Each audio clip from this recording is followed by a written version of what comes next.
This is a spoiler alert. Plot lines will be discussed, and first appearances and deaths will be brought up on this episode. Thank you. Here's my order of purchasing priorities. I have three of them when buying new comic books every Wednesday. The first priority is key issues. The first appearance, the death, or a conflict between two popular characters would be considered a key issue. Second priority is the story. And the third priority is keeping within a $35 per week budget. Hello everybody, welcome to another episode of Weekly Comic Book Releases. Today I will be talking about January 25th, 2023. This is a late post. It's officially February 5th, 2023. Sorry for the lateness. Unfortunately, this week I actually started a new job, hence the new phone. So now we're going to go over this comic book. I just recently went over February 1st, 2023, which had all my latest pull on the list, easier for me to get to. But now I have to backtrack from all of my buying. So here I am going to show you what I got. Let's start off with the Blue Beetle Graduation Day issue number 3. By the way, this is very solid artwork. Hope there's not too much of a glare again. Yeah. Okay. And one thing about these books is that, oh, there we go, 10 times better. Is that they do tend to they have this beautiful matte surface. This is a $5 comic book, by the way. And sometimes when I go to the 99-cent 50% off sale, it's like 50 cents. But other than that, that's just how the business works. So here we go. Graduation Day, Chapter 3. Starfire arrives in Primero City to give Jamie important information regarding the Reach. But can the Tamarian warrior help Blue Beetle and another new Blue Beetle appear ready to fight? The Green Beetle strikes. So Green Beetle's first appearance is on this. It's pretty dope. Look how crazy this looks. I just think this is an awesome issue. Story-wise, it's not bad. It's pretty good. I went through it, and there's a lot of fighting. There's a lot of action. Not much of a story, and it does have some first appearances. There's a lot going on in this, but more importantly, it has the Green Beetle's first appearance. But other than that, the artwork was pretty dope. The variant cover is pretty cool. I chose this cover myself with the options that I had. There are officially about 3 variants, including this one. And actually, the Incentive C Choco cardstock variant was pretty nice looking. The main cover is pretty nice as well. Other than that, definitely collector. Love this cover. Definitely picked it out. This cover is last week's homage to Wolverine issue number 29. This is a homage to Wolverine 1. A lot of people found this weird in the story, and I was like, yeah, I do like it because it looks like the way it did in the other comic book, but more realistic and really cool. So that being said, I mean, he's having a nightmare here, but he's really cocooned in this swamp thing looking thing, and it's giving him nightmares of his past. Give me a second here to restart my pull list because I am behind. He's got nightmares and all sorts of things happening here, and he's fighting through them, and he's literally on the ground in this sort of shrubbery that is going through his mind. It's kind of crazy, I think. But it's pretty cool. I read the story. I like the story. I like how it penetrates his mind, and he's trying to destroy it, and he makes his way out at the very end. I don't even know what the character is. Let me see if I can find more about this. Because this is a pretty old comic book right now, meaning it's only about 3 to 4 weeks. And that's pretty old the way things are going these days. I don't see it listed here. Sorry guys, I thought I had it listed here, but it seems like I don't. Because I didn't expect to buy this book. I would think this cover just go away and there were more copies than expected. So other than that, I don't see it on my pull list, which I have to check and sort of like update it. Anyway, is it worth buying? No. Why? Because I bought it for the cover. And that's why I bought it. I bought it for the cover, but I am curious about this kid at the very end of this issue. Who the heck is this kid? You know, here he says, "You saved me once, and I need you to save my dad from from the Batman, the Blue Man." This kid. Who the heck is this kid? I have no idea. This kid appears with this individual who's wearing an X belt. And after he's emerged from this nightmare of shrubbery, and I don't know who this is, so I guess we'll figure out in the next issue. But this is an awesome homage. I liked it a lot. Let's move on to this beautiful glossy embossed variant of Metallo with Superman ready to punch him in the face. This is a beautiful book. Look at this. Oh, beautiful book. Action Comics Reborn. Action Comics issue 1051 begins a new format for DC's most packed title, offering not one, not two, but three epic adventures of Superman and the entire family. This issue marks the first appearance of new characters, new costumes, and new era of Action Comics. And it all starts here. First story is called Speeding Bullets Part 1. The second one is called Home Again Part 1, Doom Rising. The third one's called Power Girl Reborn Part 1, Head Like a Hole. I went through this book already. I read it. I liked it a lot. There's a lot going on. There's Metallo, by the way. And you know, the whole family's in this. It's changed so much. Let me see. They got nothing listed as first appearances, but this is a huge event that's been happening here, and I think it's well worth the money spent. I think this is an $8 issue, by the way. The metallic issue is $8. Everything else could be probably less than that. There's a lot of variant covers. There's approximately about 14 variant covers. I chose the metallic one because that sold out right away. Once I got one on Tuesday, by Wednesday it was gone. It was gone early in the morning. So I just felt that this was definitely worth it. Metallo's first appearance was Superman 1 way back in the late 80s. But this comic book itself has so much quality, so much effort given into it. There was a lot of writers involved. So definitely, let me read the synopsis. Following the bombshell events of Action Comics, the world's relationship has changed forever. I'm sorry, I read that already. Sorry. A tale of a young John Kent on the farm with his parents, learning about his abilities and coming of age, battling the Doombreaker. Yep, the Doombreaker. Who is that? He came out on the first anniversary series of the death of Superman. That is who Doombreaker is. Let me see if I could bring that up.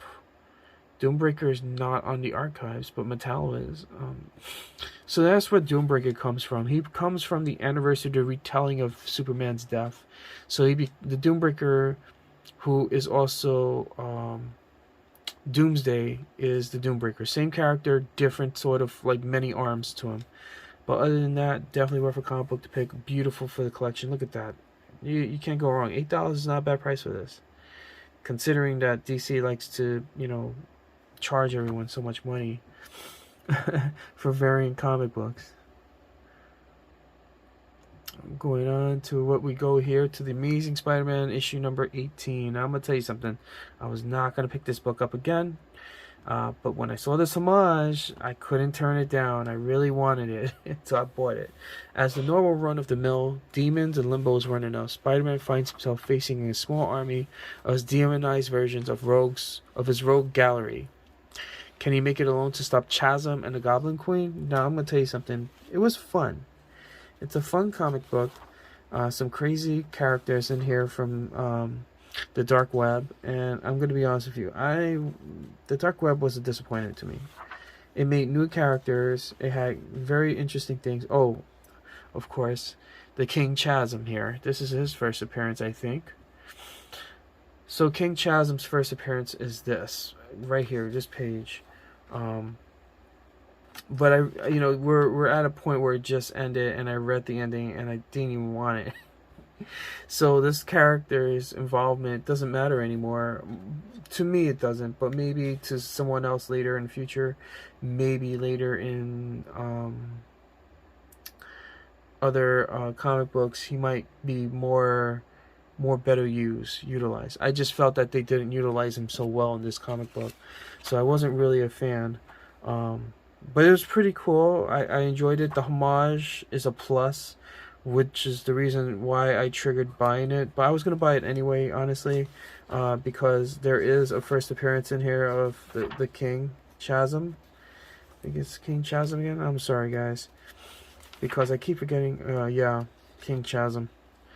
So how I flipped that book really fast, but this is a beautiful homage. I know there was another one before that, and I went for it, and that's what I did. This is worth to me the $4 I spent. It could have been $5. It's $4, and I think it's gonna get hard to get this comic book. It's beautiful. I don't know who did this one. This variant cover, I'll tell you right now, this variant cover was done by Stegman. Why am I not surprised? So let's move on to the next title. I'm setting myself up again. Run to the wrong tab on my computer. Sorry, guys. I usually do this off my computer because it's very easy for me, but right now my computer is getting very difficult. Here's my pull list. 2 clicks back, and we're there. So, Star Wars High Republic Blade issue number 2, The Blade. Now, Part 2, Unmatched. Jedi Master Porter Ingo has journeyed with his sister Barash to a planet far from the Republic frontier in response to desperate quest for aid. They are certain will succeed. No one in the galaxy fights like Jedi Porter Ingo. No warrior can stand against him, not even comes close. They are certain until they see what awaits them. So it's pretty. This is a pretty good book. It's an adventure, and I enjoyed it a lot. I thought it was a lot of fun. With every turn of the page, it's an action adventure, and new stories develop, new characters appear in this. Let me tell you who's the first appearance on this is. Oh my god, so many. Vice, Tozin, Colden, Celine, Sevens, and Renata. First appearances, 6 of them. And this universe is now becoming a part of the whole fabric of Star Wars with Marvel Comics. I just think it's done very well, and we have new characters and new things to be more concerned. Some really cool epic stuff here, and I like it. And I think that the variant cover, look at that, issue number 3. I'm gonna bring this up to you guys. Isn't that dope? Yeah, I really like the look of his. I mean, it's a look at that thing. It's got a hilt that covers it like one of those swords for fencing. I think this series is done very well. I like this variant cover. There were many others. The Syrian with the 125 ratio is good. The actual main cover is pretty awesome as well. But I definitely went for the variant, of course. And was the variant better? You know what? Variant and main cover are pretty cool. So, with that being said, definitely worth something to get. Definitely more valuable. Most likely, we'll see some of these characters in live universes, hopefully. If not, it is what it is. So, with that being said, let's go to the last and final comic book I got, called The Last Ronin, The Lost Years. I got the Eastman variant. I really, really love this cover. It's pretty cool. $5 comic book. Last Ronin was about $8 to $10. That thing was expensive. So let's go over it. In the Smash miniseries, The Last Ronin, readers witness the final gut-wrenching days of Heroes in a Half Shell.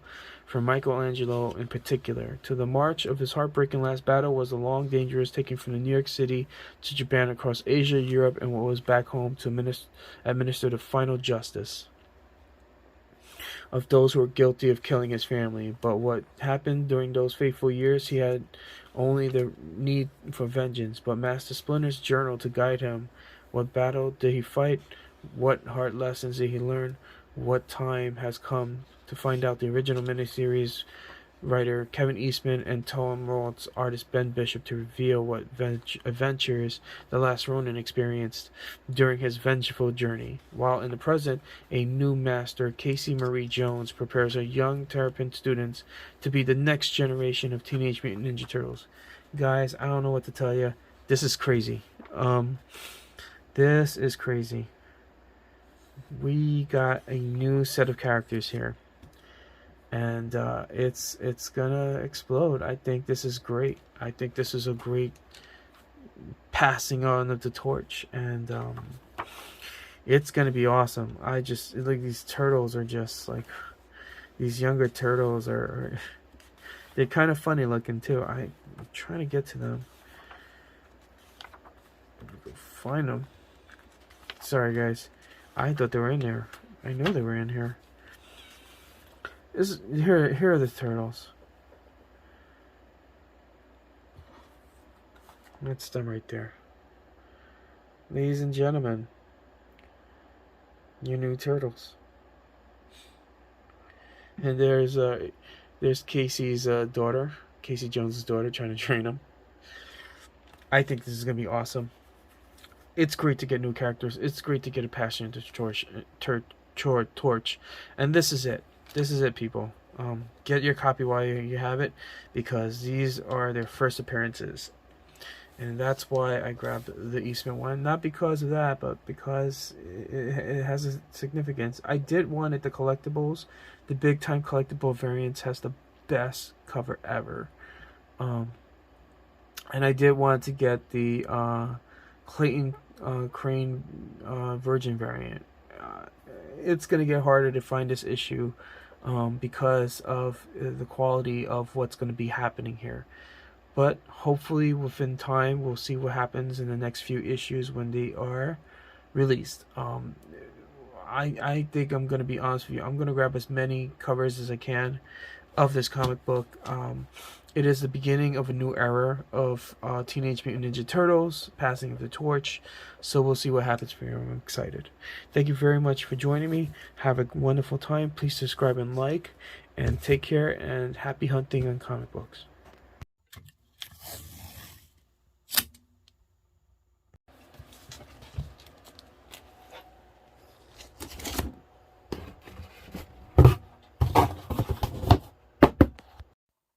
This episode was made possible by the apps and music listed below. Subscribe and like, and thank you for watching.